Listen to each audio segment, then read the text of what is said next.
Idol, wala na kami.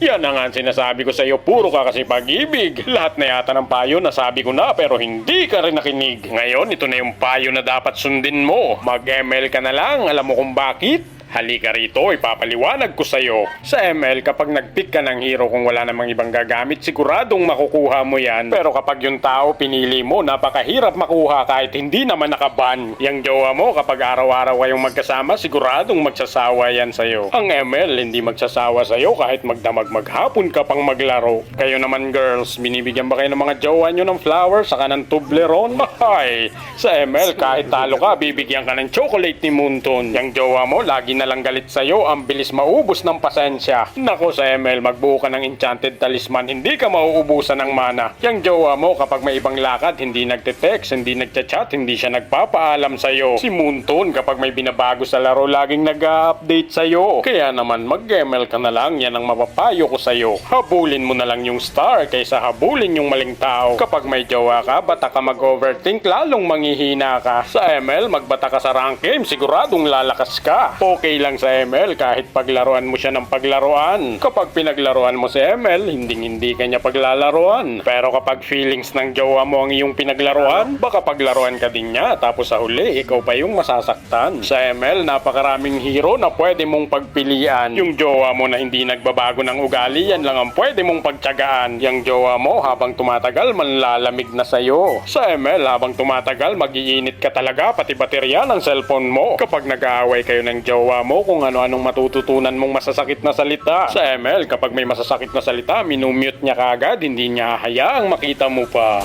Kapag si jowa mo may bagong kakilala, hindi niya agad pinapaalam sa'yo. Si ML, kapag may bagong hero, kahit hindi pa yan inilalabas, ipapakilala niya agad sa'yo. Sinasabi ko sa'yo, si jowa, magagalit yan kapag iba-iba ang iyong kasama. Siyempre si ML, hindi magagalit kahit ang ginagamit mong hero iba-iba. Magagalit talaga yan, lalo na kung may ibang tao kang paborito. Pero pag may ibang hero kang paborito, hindi magagalit ang main hero mo. Kaya naman habang maaga pa, mag-isip-isip ka na kung anong dapat mong gawin. Mag-ML ka ba o magjojowa ka pa rin? Kapag